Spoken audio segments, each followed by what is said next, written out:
to the introductory episode of Film School with your host, Chris Bennett. Well, this is really a work in progress, so you're going to have to deal with us as we grow as filmmakers, artists, and as critics. So, we might as well get to our movie review for today, which is The Darjeeling Limited, the new film from Wes Anderson. The Darjeeling Limited is a story about three estranged brothers who have had a falling out since the funeral of their father. The oldest brother, played by Owen Wilson, gets the younger two brothers, played by Adrian Brody and Jason Schwartzman, together for a train trip across India as a chance to help the family reconnect and be close again. So, that's a little background story. I'm going to go ahead and show you the history of Wes Anderson movies, so I show you where he came from and what we're hoping to get out of this movie. So what we have here is the graph of supposed scientific data, which is going to be a ranking from the bottom to the top of the worst director in history all the way to the best director in history, and different spots in between.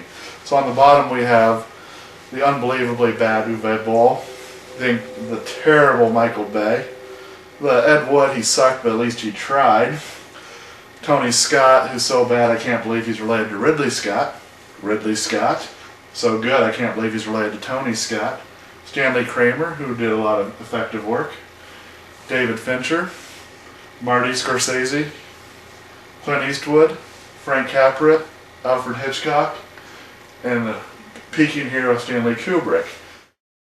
Now this is, once again, a work in progress, so don't fall in love with this graph. It may change. So let's go ahead and start. Wes Anderson's first movie was Bottle Rocket, which was an excellent movie, so we're going to start out at the David Fincher level with Bottle Rocket.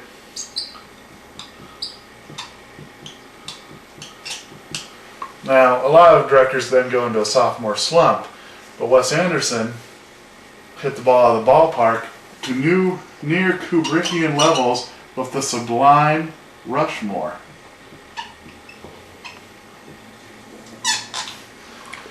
Then, he made his third movie, which was not loved by many people, which was The Royal Tenenbaums. But I did love that movie. I'm going to say it only dropped him down to about the Marty Scorsese level. And since I can't spell Tenenbaums, we're just going to call that RT. And looked like he was down. Then came The Aquatic Life of Steve Zissou. This is a movie I really had high hopes for. It was his most ambitious movie to date as far as technology and special effects. But it was not very good. It wasn't Michael Bay bad. But it was Tony Scott bad. So we're going to put it down here, The Aquatic Life. Finish our graph. And you can see he started well, went up, and then he's been in a bit of a slump of his last two movies. So what we're hoping for with Darjeeling Limited is a nice comeback movie for Wes Anderson. In retrospect, The Darjeeling Limited might not be the best movie to start this off with. It's kind of a hard movie to review. Wes Anderson movies are very slow moving and the humor is very distinct. You will never confuse a Wes Anderson movie for anything else. Now if you don't like his type of humor, you'll think this movie is extremely painful to watch. However, if you do get this type of dry, subtle humor, you might think it's one of the funniest things you've ever seen. Now, I personally enjoy this type of humor. I like things that are clever and intelligent, as opposed to scatological humor like you might find in Scary Movie or Epic Movie or The Comebacks, a movie that won't be reviewed on this site. The better thing about Wes Anderson, I'd say I had to love, is there's a dominant filmmaker, I'd say in the late 80s, early 90s, that went by the name of Richard Donner, who destroyed slow motion photography for me. If you don't know what Richard Donner made, he pretty much made the Lethal Weapon movies, which were, anytime there was an action sequence, he went out of his way to use slow motion. Every single action shot was a car driving through the air, slow motion, guns blazing, slow motion, and I really have not liked it since then. Quentin Tarantino, who I think's a bit overrated, he kind of helped bring it back for me a little bit, but nobody does slow motion better than Wes Anderson.